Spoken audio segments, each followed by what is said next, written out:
let's go ahead, and 6 o'clock we need to start our council meeting for this evening. We're glad that you're able to be with us. And as we always do, we will call the meeting to order, and then I'm going to ask Mr. Keith Morrison if he would lead us in the invocation, and I'm going to ask Chief Armour if he would mind leading us in the Pledge of Allegiance. Thank you. If you would all stand with me, please.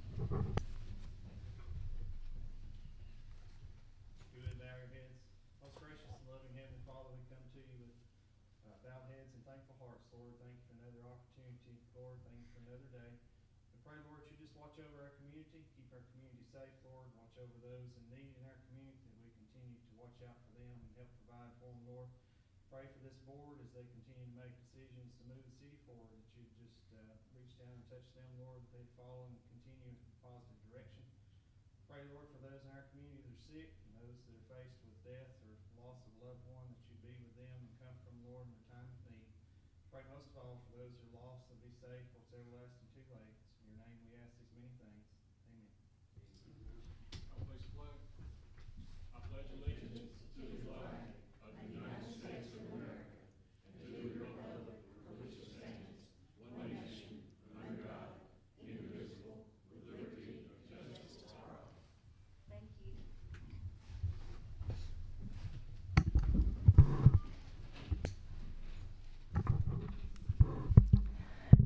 Ms. Platt, would you proceed with calling the roll? Honorable Mayor Fowler. Here. Honorable Vice Mayor Bilbrey. Here. Honorable Councilman Graves. Here. Honorable Councilwoman Hawkins. Here. Honorable Councilman Hill.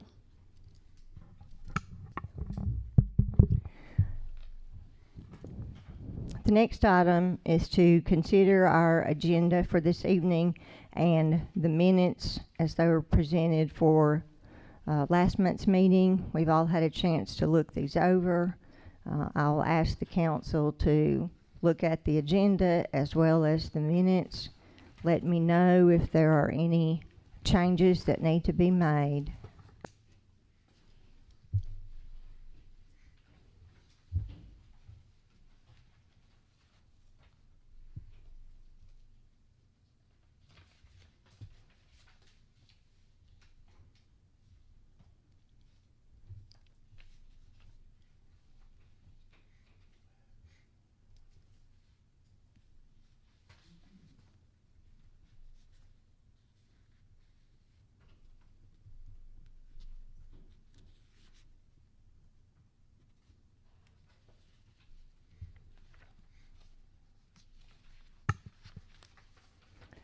Has everyone had a chance to review those? If so, I'm going to go ahead and ask for a motion to approve the agenda as it's presented. I make the motion. Is there a second? Second. Ms. Flatt? Mayor Fowler. Yes. Vice Mayor Bilbrey. Yes. Honorable Graves. Yes. Honorable Hawkins. Yes. If there are no additions or corrections to the minutes for May the 11th, I will entertain a motion to approve those as presented. I make the motion. Is there a second? Second. All right, Ms. Flatt? Mayor Fowler. Yes. Vice Mayor Bilbrey. Yes. Honorable Graves. Yes. Honorable Hawkins. Yes.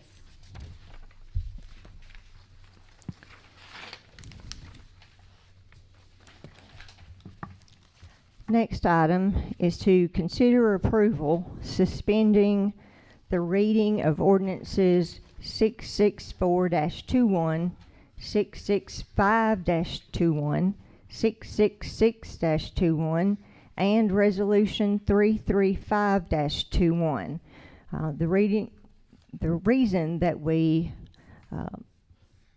ask for approval to suspend these ordinances or the reading of them is that we're going to be discussing them in greater detail. It's just to bring to attention those are the specific ordinances and resolutions that we will be looking at this evening. So I will entertain a motion to suspend the reading of the aforementioned ordinances and resolutions. So moved. Second. Ms. Flatt? Mayor Fowler, Yes. Vice Mayor Bilbrey, Yes. Honorable Graves, Yes. Honorable Hawkins. All right. Item number 4, which is ordinance 664-21. This is the ordinance that we've just discussed and was approved at, I think, the last month's meeting, amending the fiscal year 2021 police department grant expense. They received a grant which was then used to purchase equipment and that sort of thing, and so actually it's a net of zero. Money coming in equals the money going out, and it's just strictly an accounting measure. Are there any questions about that?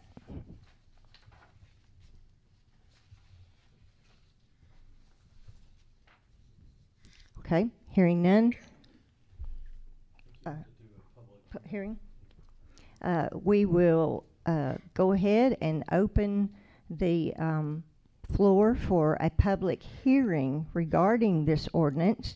If anyone in our audience has a question about this line item, if you'll raise your hand and I will be happy to recognize you. All right, not hearing any comments or questions from the public, we'll go ahead and close this portion of the public hearing, and we will now open the floor for second approval of ordinance 664-21. I'll make the motion that we approve it. I'll second the motion to approve. Ms. Flatt? Mayor Fowler, Yes. Vice Mayor Bilbrey, Yes. Honorable Graves, Yes. Honorable Hawkins.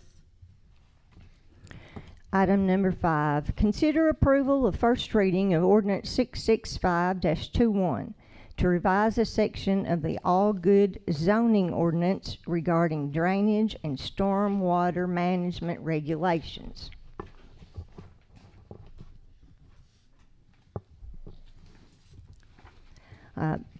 This is an ordinance to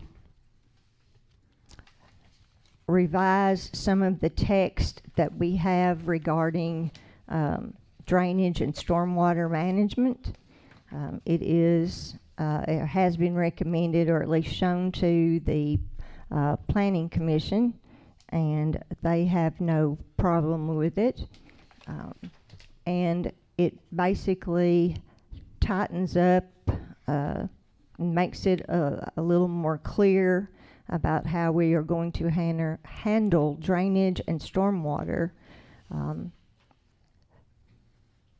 And it will also be, plans will now have to be submitted to show the proposed drainage and whether, how they will be rated, and it will also be subject to, before any building may be constructed or the beginning of any project, the builder will have to submit construction drainage plans at the beginning of the project and cannot start the project unless it is presented to and approved by the city administrator.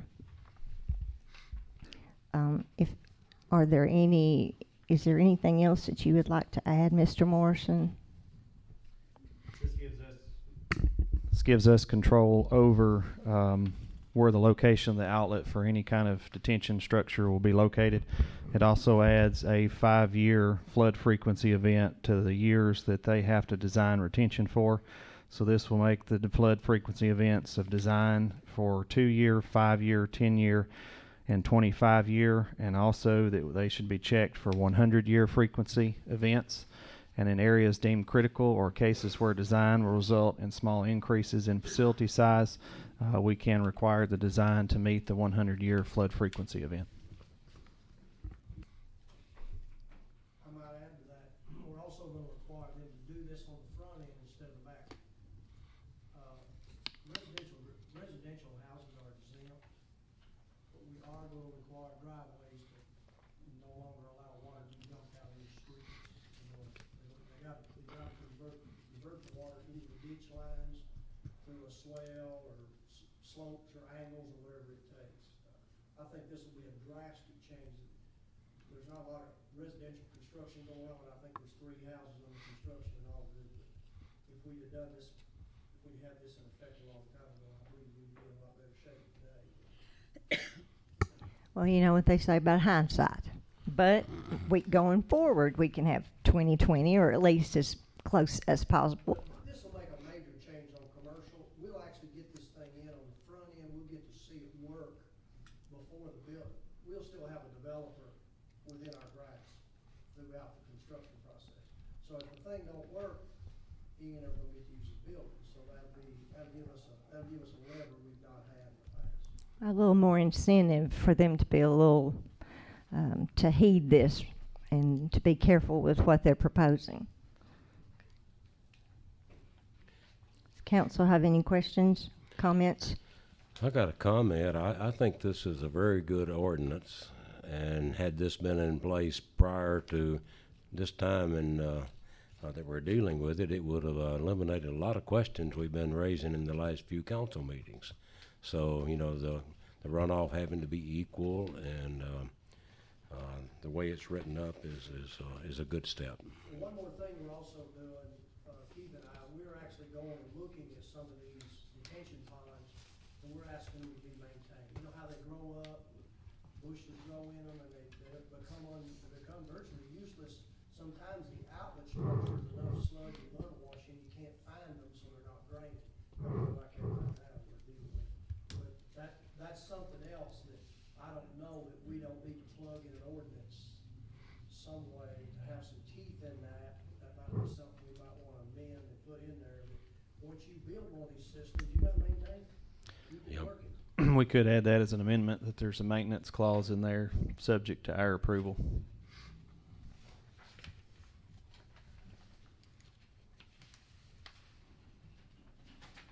One other note is on the ordinance. This originally went to the Planning Commission on April the 22nd. They actually voted and approved it May the 27th. So Ron, we're literally trying to drain the swamp. I know. And the swamp fights back, doesn't it?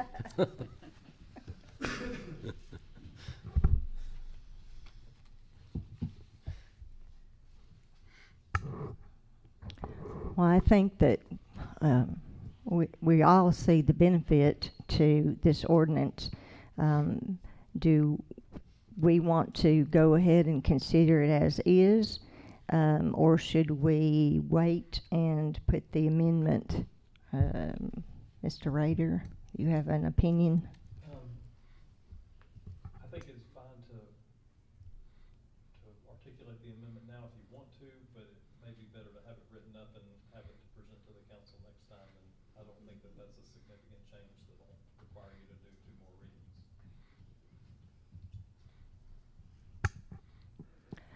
All right, we can go ahead and accept this ordinance with that amendment added in, and that way then we can have it for second reading at our next meeting, if that's what the council wishes to do.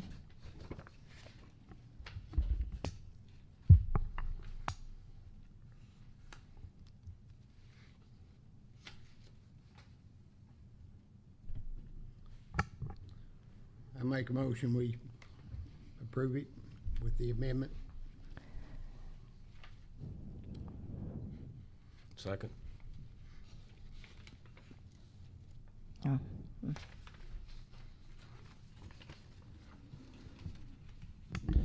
So the motion is to approve first reading of this with an amendment to add a maintenance of structures for this long term. That's correct.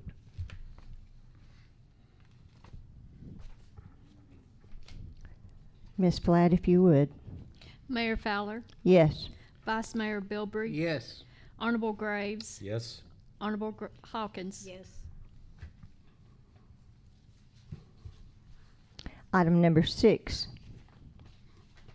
Consider approval on first reading. Ordinance number 666-21 to revise section 16-210 of the All Good Municipal Code. That is also, that's regarding driveway curb cuts, and and we do have some additional, we have the current text, and then we have the revised text, and as I read it, it looks like it has been strengthened and has been tightened up somewhat from what we did have. And again, this also would concern discharging water directly onto the street from driveways.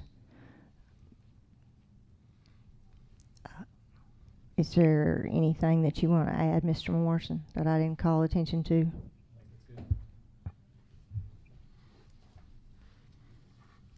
I think it certainly goes along with the previous ordinance. Anything that we can do to watch out for our citizens and for the town regarding, we're already, we have problems or issues with water, and so anything that we can do to help with cutting down on that problem, I think is a good thing. So I am going to make a motion that we approve ordinance 666-21, and do I have a second? I'll second. Ms. Flatt? Mayor Fowler, Yes. Vice Mayor Bilbrey, Yes. Honorable Graves, Yes. Honorable Hawkins. Yes.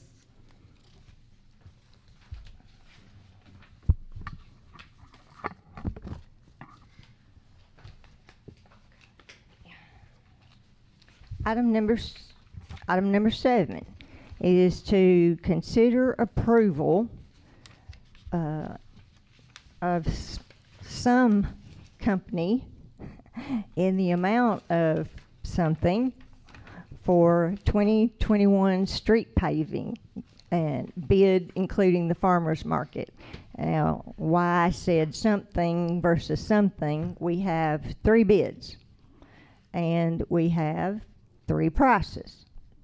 But which company we choose will depend on and which streets we want to have done besides the farmer's market. And Mr.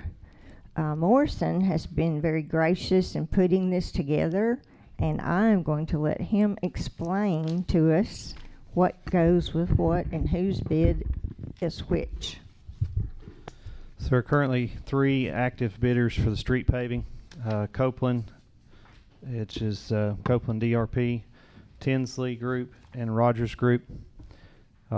These are broke down by street, broke down by farmers market, and then further broken down on First Avenue into additional sections from Main Street to the power station, and from the power station to the city limit, which is the Upper Cumberland Electric Power Station. That's about, it's probably not a little more than midway out First Avenue.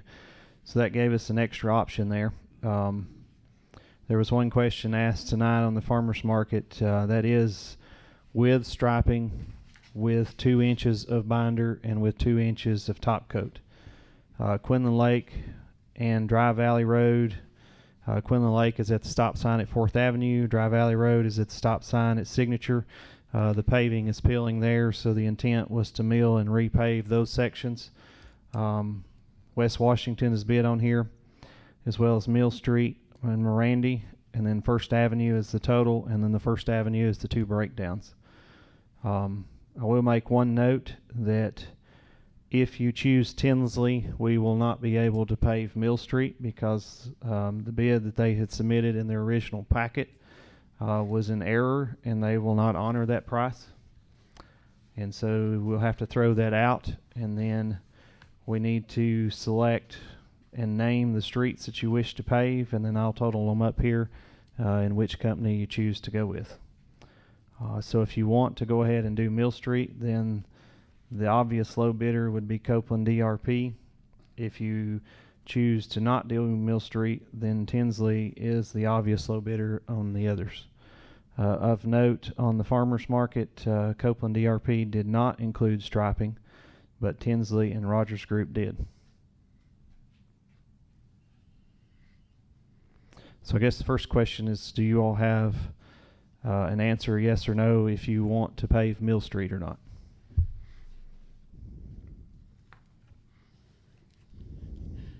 I think the question we had at the work session was if we don't do Mill Street now, Right. when would that come up again? It'll have to come up in this upcoming fiscal year. I don't think it can be pushed off any further. Mr. Jones's crew has done a lot of drainage work and tile work and fixed where the road was breaking off on the edges and done a lot of work to widen it. And so if we don't do Mill Street in this paving group, then the next request will have Mill Street on it. Would that be, you said in the next year? It'll be sometime after July 1st, but before next June. So it just depends on when we could get the next round of paving in. Well, do you project the cost now? They underbid here about 27,000. Is the cost on the next paving, is it gonna be For quite a bit Tinsley, more? for Tinsley's, what they told me the actual cost for Mill Street should have been $50,748. Yeah.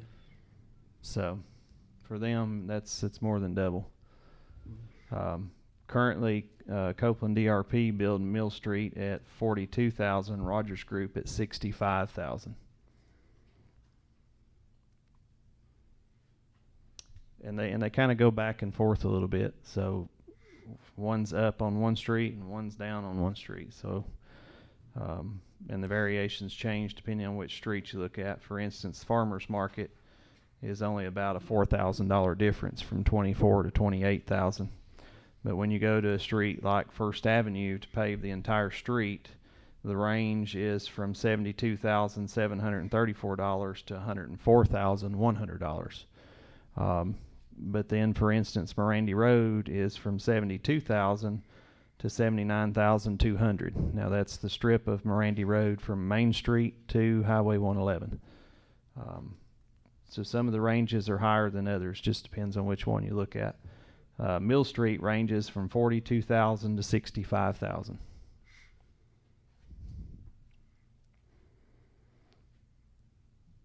So here's kind of why I asked if Mill Street, if you wish to pave it now.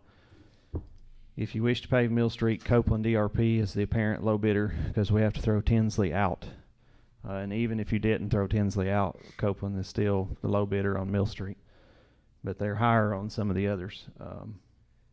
If you throw Mill Street out and do the others, then Tinsley is going to be the apparent low bidder on most everything else.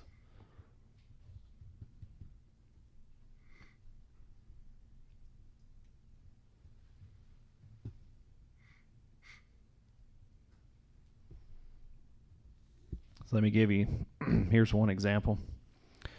If we pave Quinlan Lake Road, mill and pave, Dry Valley, mill and pave, the Farmers Market, West Washington Street, and First Avenue with the Farmers Market, Copeland DRP total paving would be $166,000.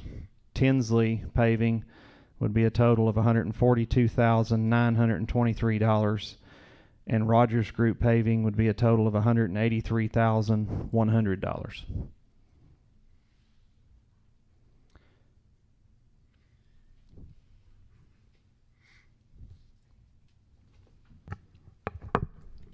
I have a question on Dry Valley. I've had a complaint there about it at the four-way stop there at Signature, that it's rough and it's kind Right. of got that washboarding, and that a child actually had a bicycle accident there. And so what I'm wondering is the Dry Valley, where would it stop and where would it start? So it's going to start just in the middle of the intersection and go to the top of the hill to get all of that washboarding out of it on that lane that's eaten out. So it's that inbound lane at Signature to the top of the hill is the section they're going to grind out and repave to fix all of that rough and washboarded paving. They're going to do the same thing on Quinlan Lake Road as you approach the stop sign inbound to 4th Avenue. There's a section, what were they, about 200 feet long, Mr. Jones, that's eating out, and the pavement's just kind of shifting off the top. So they're going to grind out that top coat and get back down into the next coat, re-tack it, and repave it. So those two, where it says Quinlan Lake Mill Pave, Dry Valley Mill and Pave, are about 200-foot sections of the lanes that are washing out and peeling off the top layer. They're going to grind back down, smooth it out, and repave it. So both of those I feel like are priority and need to be addressed because they've been that way for a while as you approach those two stop signs. West Washington is sinking pretty bad in the middle. And then from there, of course, we want to do the farmers market. And then the next choices are, do you want to do Mill Street, Mirandy, or First Avenue?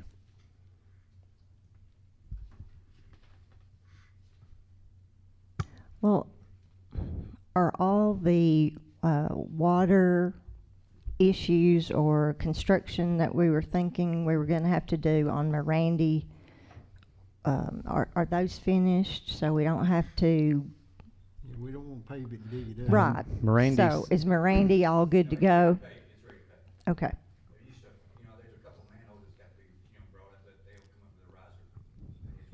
The water line construction's not going to affect it, so.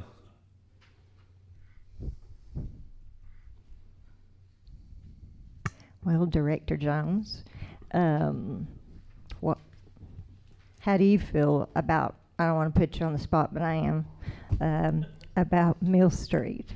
Is it something, is that should we consider that a priority? I think we could, if we pass it up right now, then we can get the next one's coming following year. We'll be okay. But I wouldn't go no further after that.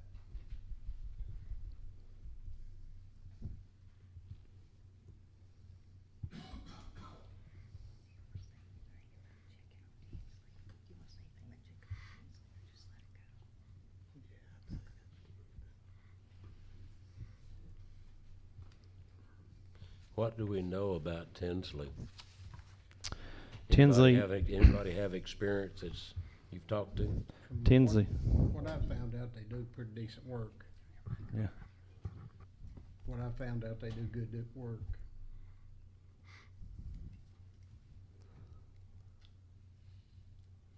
And they're out of Tullahoma? Tullahoma. Okay.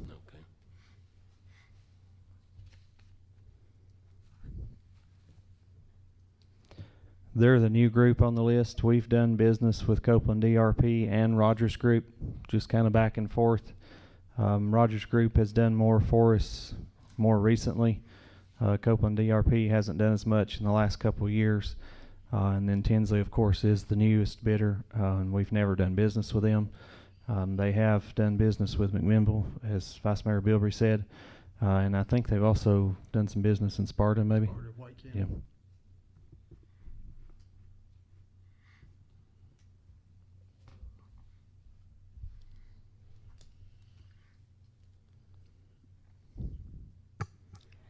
Let me ask you another question. I've also had an issue come up as to the striping on Dry Valley Road. Is that something customarily that you bid when you bid the the paving of the road, or is that something that we could also look at in the next year if we decide to do that for Mill Street? Now, we could, we're gonna probably go ahead and stripe Mill Street.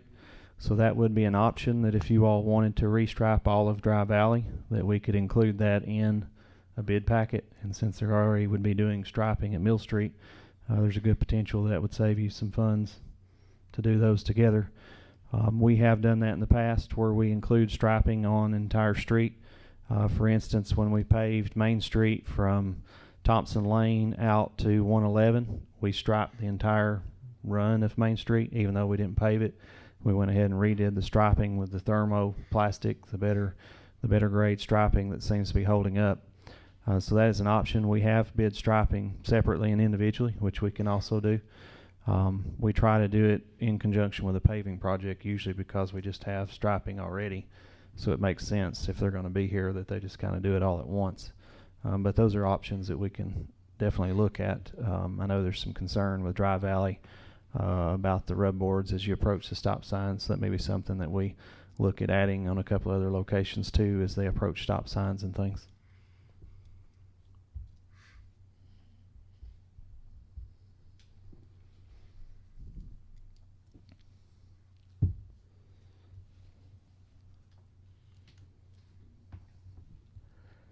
So do we want to go with Mill Street?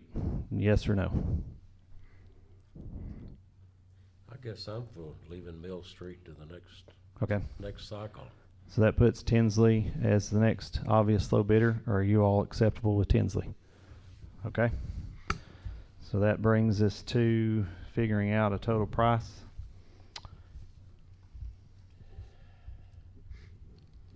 So we're going to pave Quinlan Lake, mill and pave, Dry Valley, mill and pave, the Farmers Market, and West Washington.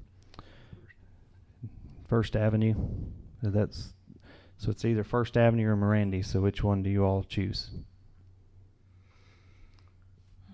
How long has it been since First Avenue was paved? It's been at least 20 years. First Avenue. First Avenue. Randy Road's probably 15.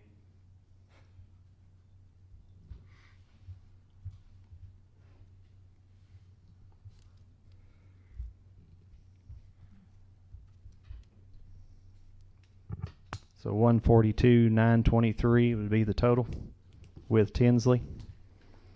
We will be paving Quinlan Lake mill and pave, the Dry Valley mill and pave, the Farmers Market, West Washington, and First Avenue, and we will reject all other streets.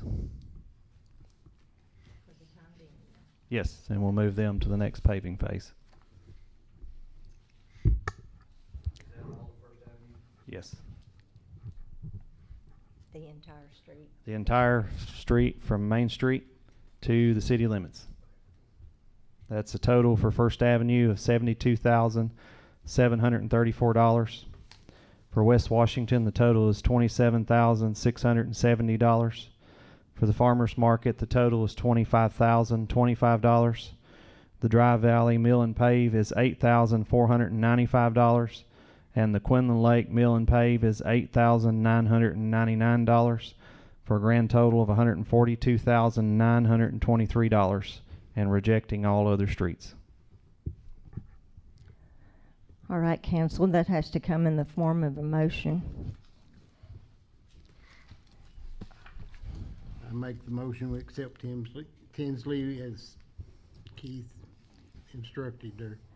In the amount of $142,923, correct? $142,923. Got it. All We'll right. definitely pay the. Well, those are the, well,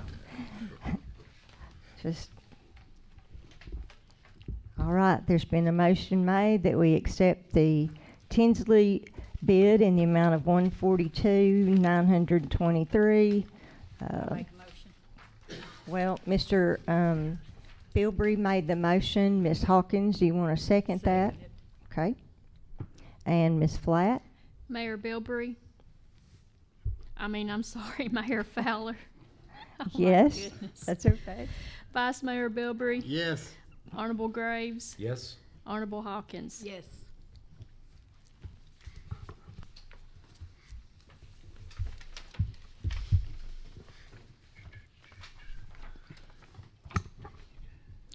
Item 8. Resolution 335-21, which would be a resolution to accept the return of the Allgood ball fields from Putnam County. I know that it says that, I have to get oriented here, that the Allgood ball fields, it says Allgood ball fields. But at some point, it did belong to Allgood, but as I have discussed with the city, or yes, the county mayor, I think years ago to apply for some grant funds or to help build that situation currently the way it is, that we had to partner. We weren't big enough or able enough to do the match for the grant on our own. And so we then said, okay, county, if you'll help us, we will, cede it over to the county. And what we have been doing is paying part of, or paying our portion of the maintenance cost for that upkeep at the ball field. So I think it just makes sense that it come back to Allgood, since we are now able to take care of it and let them, if they will, deed it back to us. They have not done so. We just want to be able to accept it if and when they do. And basically, in a nutshell, that is resolution, well, that's history, and in a nutshell, resolution 335-21. Are there any comments or questions from the council?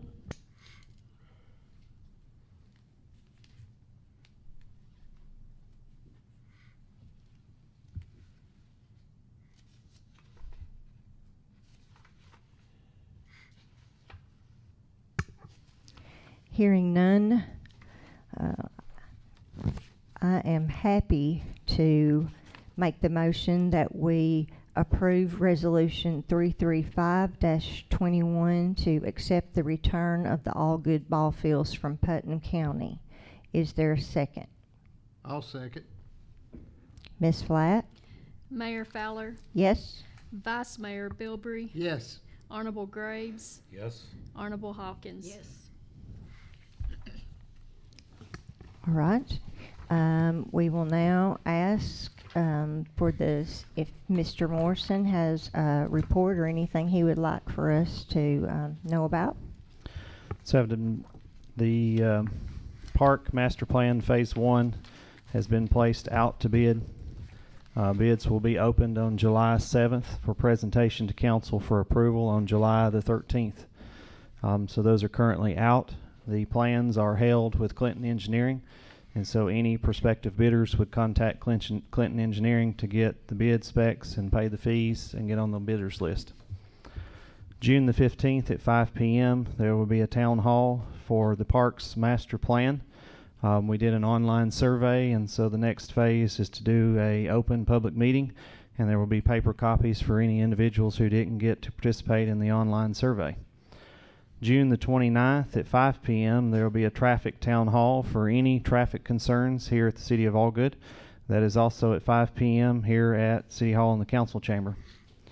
July the 3rd, we're working on a little Patriots parade. We're not sure exactly what we're going to name it. And that will be at 10 a.m. And it will come around Trinity at Main Street and go back into Trinity. So we'll have more details for that as we get a little farther along. July the 3rd from 5 to 9 will be the Let Freedom Ring event 2021. There will be bouncy houses and food and live music, and then fireworks at 9 o'clock, all at the ball fields. So we invite everybody out for that. August 7th will be the first Allgood Steak Cook-Off, which is a national qualifier for the Texas event. And so we're excited about the opportunity to host that as well. Department heads, anything I've left off? Okay. That concludes our report.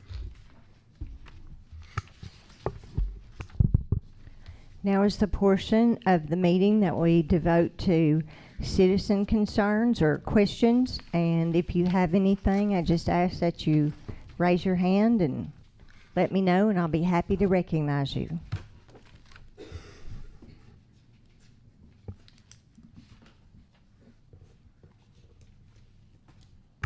Yes, sir, Mr. Lane.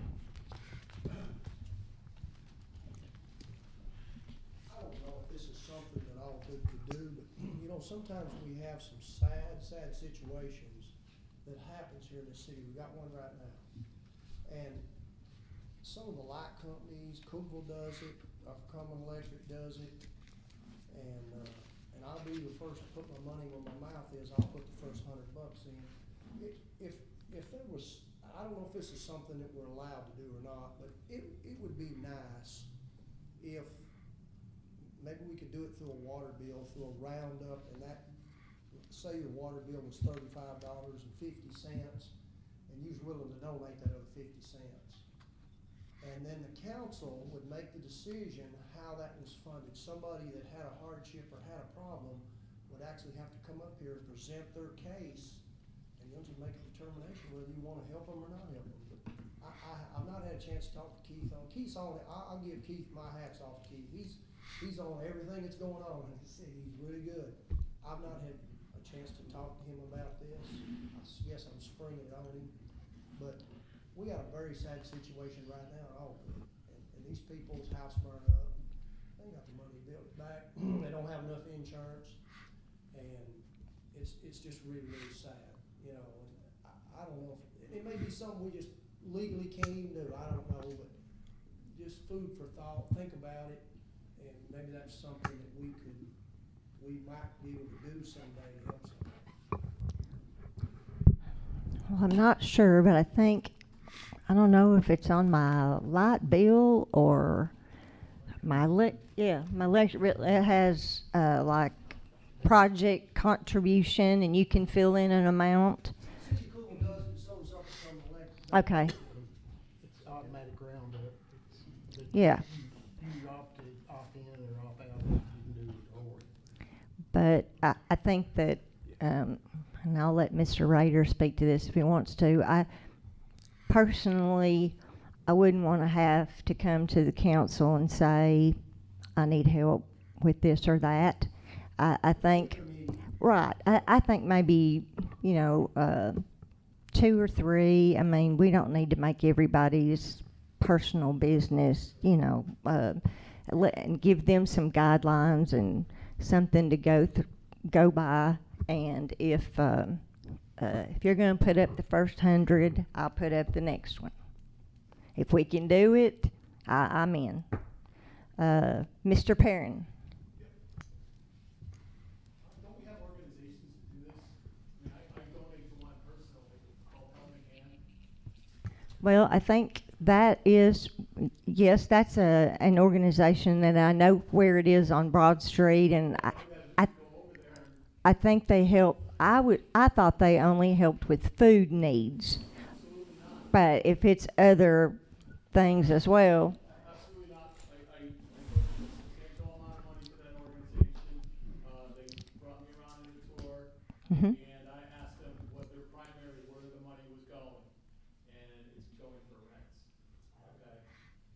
Believe it or not, the government and all these places really don't do a fantastic job of donating food, so most of that is covered. It's the rents, they do the electric, all of that. The problem is you have to filter these people out. Now, in this case, you know what happened. It's just that I would like to know that those organizations that we already have are working.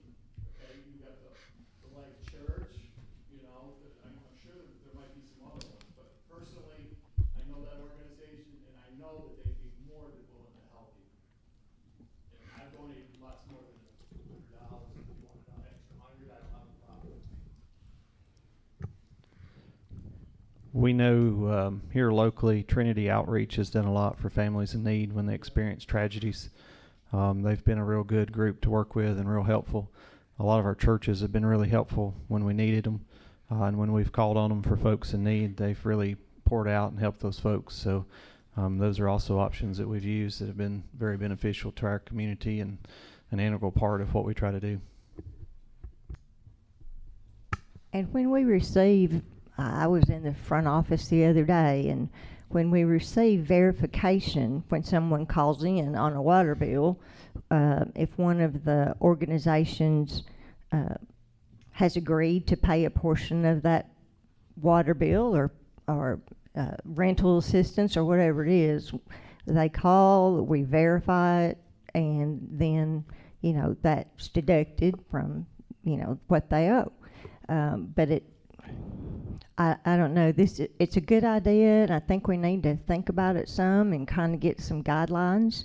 But I know these organizations help people all over the county, and I don't know if it's something that we want to limit. I mean, help is help. You need help.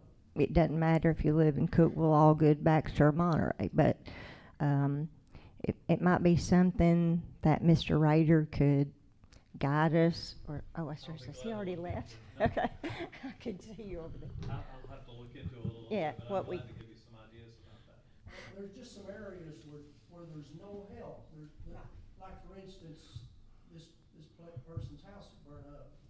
To get that cleaned up, they don't have any insurance. Or it comes, somebody calls in and they say, I've got this 3-foot oak tree in my yard and it's dead and it's gonna fall across my house. There's just some situations that there's nobody to tap to maybe get a little help. And again, if it can't work, it can't work, but I really feel sorry for these people.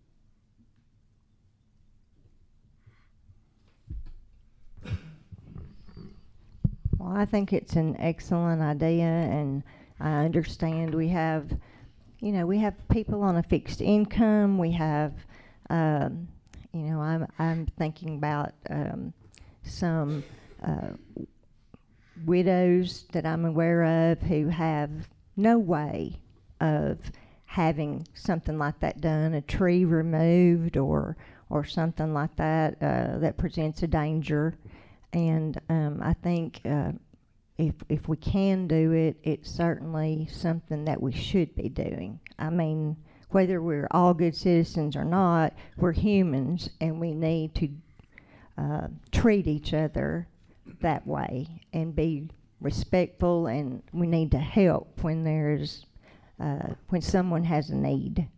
I think there's a bigger book than the Allgood Municipal Code that tells us that's what we ought to do. So if Mr. Rader would just kind of look into that so you can kind of guide us on what we can do or not do. And I appreciate you, Mr. Lane, bringing that to our attention. Anyone else? Yes, sir. My name is William Arawa. You recently had my resume. Yes, sir. Thank you. Keith has also. And I'll talk about that in a second. But I wanted to ask a question. What's the main reason why the city of Allgood puts on things like Mingle Market, garage sales, celebration, July, farmers market? What's the reason? Why do they do that? Tough question. Well, not really. As far as I'm concerned, it provides a service, but I guess if you want me to say the main reason, I think it introduces our community to others, and it's a great way to showcase Allgood.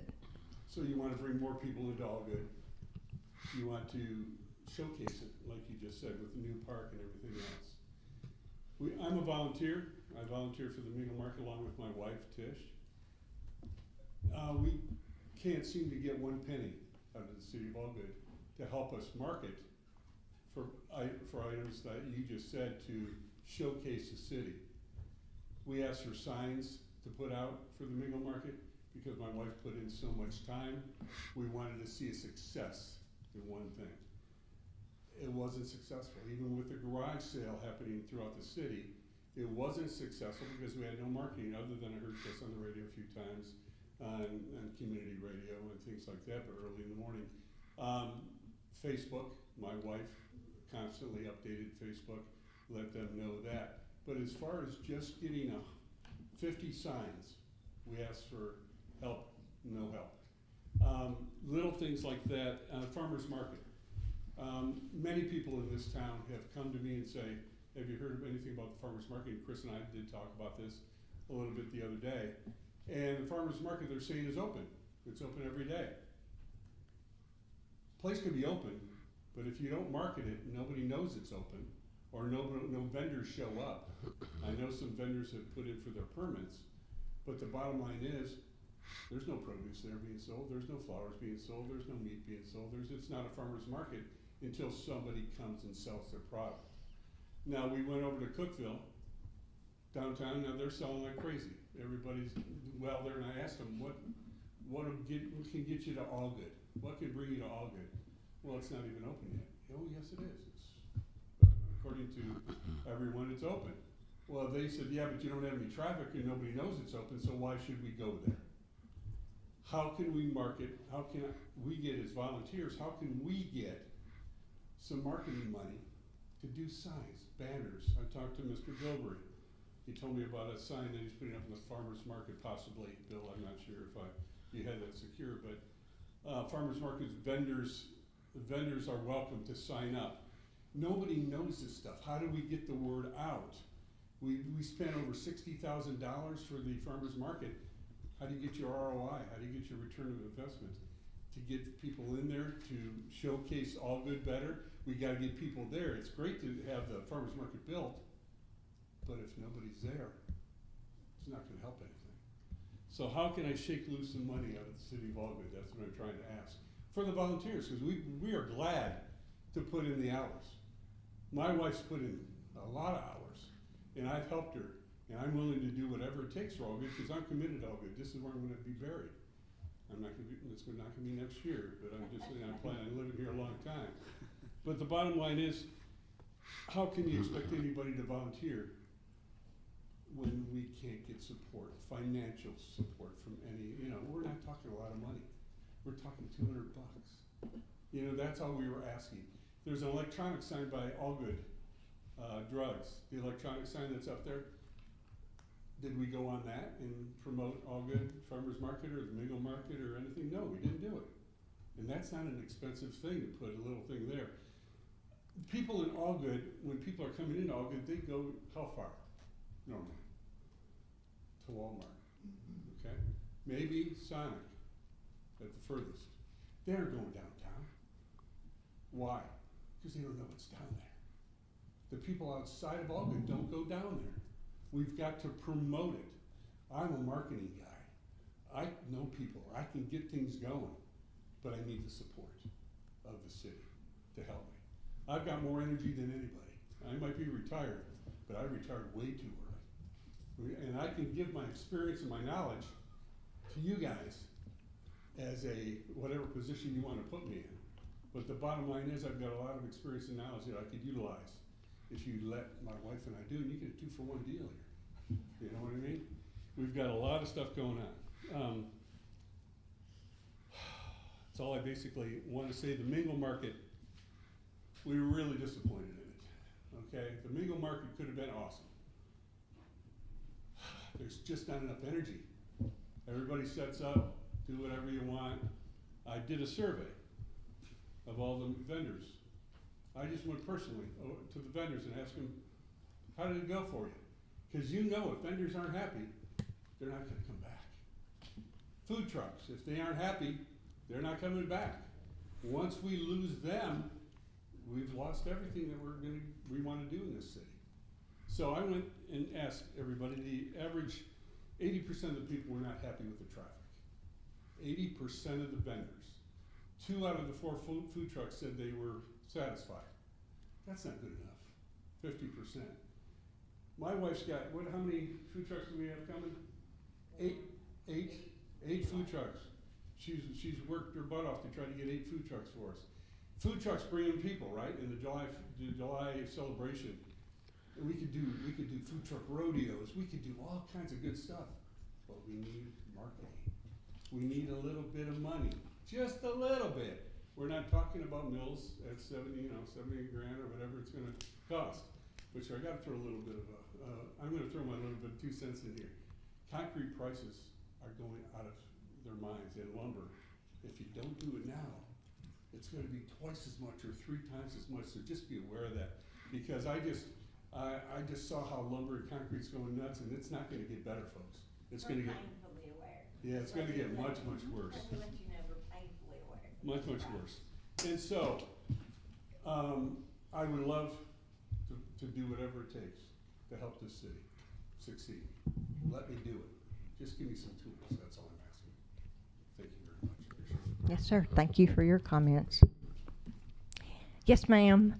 You're the other half of this duo. You can fill in the gap. She's the cutest little elf you've ever seen at Christmas. Thank the council in advance for the opportunity just to share my thoughts. All of it means so much to me. And it's been a pleasure to serve on the planning committee. However, what I've come to understand is the planning committee is no longer. So having said that, and having worked the Mingle Market this last weekend, I'm gonna be honest, those vendors have become friends. And that's how they provide for their families. And if it's not organized, if it's not promoted, if it's not marketed, they can't provide for their families. So how am I to go to them and ask them to come participate and help us grow when we're not helping them grow? Even as far as the enthusiasm for the event, we need to show up, we need to encourage them. It needs to be planned, it needs to be orchestrated so that they can be successful. I don't feel like I'm doing my job. I don't feel like I'm doing my part on the planning committee to help them be successful. So what I'm asking you is how do I go to them and say, please come join us again for July and for August and September when they're not successful now? I'm begging them to come back. So I'm asking you as a council, help me do a better job because I'm not convincing them that it's worth their while to be there. When I show up at 5:30, 6 o'clock in the morning, and I don't feel the enthusiasm, that there's not music, anything that's encouraging people to come and stay and linger. Tables, something as simple as tables and chairs for the food vendors. Those people can't sit down and eat because they have nothing to sit on and eat. That shouldn't be so difficult. So I'm asking you as a council to reconsider what you're doing with the Mingle Market and help it be successful. Thank you for your time. Yes, ma'am. Amen, sister.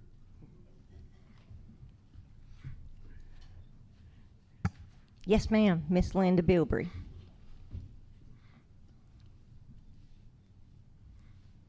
This is just a question. If you see a property that's got like grass as high as your hip, who is supposed to address that? That would be our codes enforcement officer. Can I address the codes enforcement officer right now? If it's an individual, not public, if you. It's just, If it's a it's- property. I know, but it wouldn't be fair to tell me where it's at in front of everybody. Let's, after it's over, anytime you see. Wrangle him up after it's over. Anytime you see something like that. Well, I'm not sure who does that. I don't know where everything, I mean, I don't go around everybody's yard and check them every day. so No, I know. I need to know where those addresses are. I don't divulge that information to the neighbors, to nobody, because it could start a feud, a big problem, it's just not fair. We just try to be respectful. And it could be, maybe there's a widow lady live there that's sick. No, that ain't. Well, I'm just saying hypothetically, I had a guy couldn't mow his yard, come found, they put him in the restaurant. Yeah, Didn't know it, and so. Yeah, I We try to be careful. yeah. Well, this is totally not. Okay, that's you just talk to me after. I just asked because I knew several things had changed people in positions. Yes, ma'am. I just want to go to the right person. Yeah, you got him Right there. right there. Thank you. Yes, sir. I'll stay here for this one. Morandi, I live on the other side of Morandi, not the one we're talking about paving, but the speed has gotten out of control. Yes, sir. It's coming from the Cookville side, they're flying down. And some of the Oakwood cops have been there, lately, and I thank them. They're giving some warnings to some people. But they're there when most people, like 10 o'clock, and everybody's at work. And it's quiet. Come back at around 4 o'clock, 5 o'clock, see a different story. All I can ask is a little bit more attention to the time that they're watching these guys go through. Because they're going through at 70, 80 miles an hour. And it's really out of control. I have to put extra fencing around my property just to keep my dogs from not, you know, if they jump through that second tier of fencing, they'd be right on Randy and they'd be dead in a second. And there were some deaths of dogs. My next door neighbor a couple years ago, they had a couple dogs that died because of speeders just coming through. So all I can say is be cognizant of what time they're there to get these young men, it seems, everyone that I'm waving to as they're going by, as I'm at my mailbox and they're flying by me at 70 miles an hour, inches from my body. It's kind of scary. Yeah. So just help effective. And please, come back on June the 29th. Yes, And please address that issue. We're gonna have a town hall and everybody can, as I say, vent their spleen at that time and tell us, how we can, I know the chief sometimes feels like, probably, we can tell him how better to do things, and that's not what we mean at all. We just need to know some issues, and then we'll try to solve those. Now, as I left this morning going to work, I think it was this morning, guess what I saw on Mirandy? Just as I turned left, there is a great big sign there that tells how fast I'm going. And so I understand that and that's not just because I'm speeding on Mirandy, right, Chief? That is the road that I have been interested in since I've been here. Would this be the time to ask for new officers? No, sir, it would not be. That would be on June the 29th. But as I understand it, I think I heard you maybe trying to explain it last night. That sign is something that maybe I heard Mr. Morrison say it's kind of like a library checkout. We can use it for a couple of weeks and then it. We borrowed it from the state. We've been on the list for a couple of months to get that here. We've got it for 2 weeks and we're moving it around. Does it take pictures of the car and gives it right away? No, this does not. It was very accurate. I start reading mine. Yes, it was very accurate. Just because of the layout of Mirandy, I've said it in this forum many times, Mirandy is one of my major concerns because of not only the speed, but because of the way the road is built. So it is an issue we have with, normally we're running 2-3 officers a day at most, and I've got a whole lot of roads to cover, so if we turn one way, I'm not a good fisherman. If I got my hook on the left of the boat, all the fish are on the right, so we are. Mr. Perrin. I'm sorry, but you're on my favorite subject. So Ah. we have a sign up, speed I thought you meant me. I'm hurt. It's traffic. I know, but Oh. I have to ask some questions. So when we put up the sign, is it recording? No. Is it recording at all? No. No data, so you don't know who's speeding and when. So let me just tell you an interesting fact, okay? You put that sign up, 20% will go faster. Check it out. 20% will go faster. That's how it works around here. The honor system is just another way of people getting away with their corruption, okay? So 20% will go faster. You're not recording anything. You're not recording the number of cars. You're not recording the times. Everything he's saying, it goes like this, up and down, peaks and valleys. And I absolutely 100% agree about Mirandy Road. You know, you come off 111 doing 55, 65, and it's hard for any individual, unless they're paying attention, to calm their butts down by the time they get on Mirandy. So I can see one direction, and the other people going in the other direction. I disagree that it's young people, okay? And, you know, I've bagged a few. I've had teachers speeding to school. I've had, you know, I don't know what they were, but they were late to church and had to be there right away. And you could hear them squealing by. And we Dry Valley Road, that hasn't stopped. You know, okay, they're not bothering me anymore, thank you. Okay, but it's a problem. 29th, I hear you. I just wanted to speak up and say that sign is useless. 20% going faster right now. Well, I'm just gonna respectfully disagree because there may not be any hard data being recorded. However, I think it brings our attention to the fact that we are speeding, or some of us are speeding. Some of you don't care. And that's going to be with anything. Some people don't care, and I can't fix all of that. But the ones who do care say, "Oh, 45, I need to watch what I'm doing." At least that's what I'm hoping that they will do. But at least it's you know, and as far as, you know, the signs or trying to go faster or whatever, you know, I've had a colleague that told me that his little boy likes to see how fast he can go on your street just to see how fast he can pedal. And he'll check your sign to see if he can get up to his goal is to make it to 16 miles an hour. Now that's what it is. So so far he's just 10, but you know, let's give him a few years and he may be able to make it. But Okay, but what about the 45-year-old and his hot Mustang that's at EMT and it works for the public? I understand, sir. That is disgraceful is what that is, And I'm calling it out. and I'm sure that EMT knows. Calling them out, and I'm gonna continue calling them out until one of them gets hit for reckless driving. Because we ain't talking about speeding anymore, we can close our eyes, police can't do anything. We're talking about reckless No. driving. No. It says 70 to 80, I don't think that is accurate. 60 sounds more reasonable, still reckless. Absolutely. We agree. We're on the same page. We want to do something, but it's like the chief said. You know, we have to know where the issues are, and we know where some of them are. And, you know, you do the best with what you have to work with. It's what I would say. A director of public works has to do with what he has. The chief has to do with what he has. Mr. Lane, all of us just have to, you know, make the best decisions that we can, encourage people to be careful. And I have seen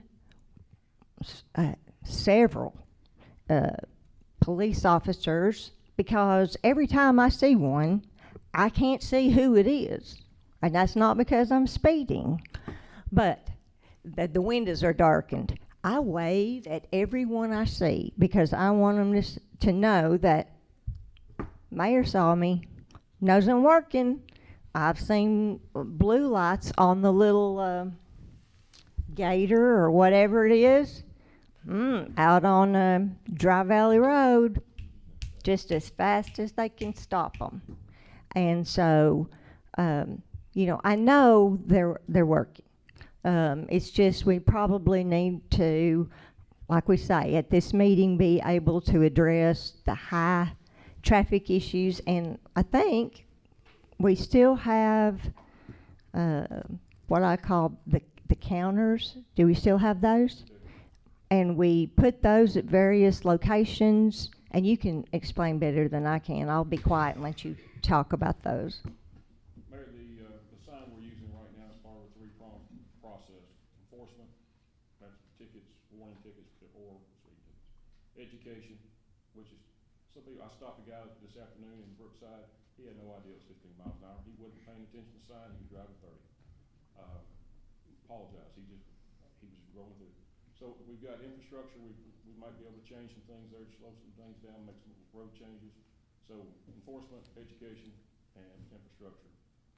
We do have some capability of looking at certain things and collecting data. Usually when I get a call in my office saying there's 75 miles an hour going down a road, the closest thing I'm usually getting is like half of that. It's not what people are saying. I got yelled at the other day by a person in this community for speeding, and I looked down, I was doing 15 miles an hour. So how it looked, what it was doing, and what my speedometer said I was doing the speed. So,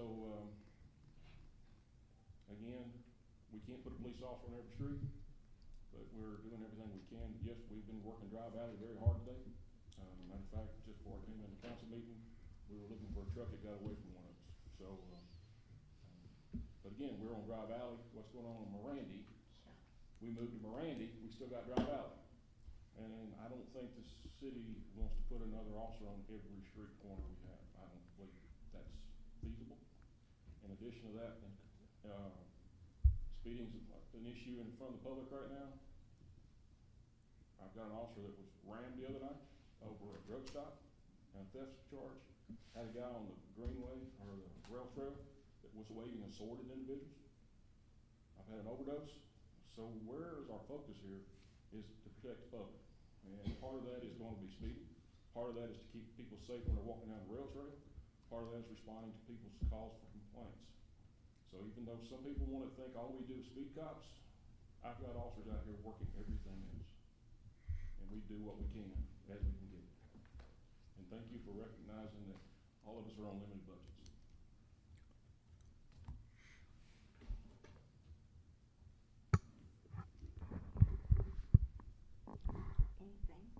Anything?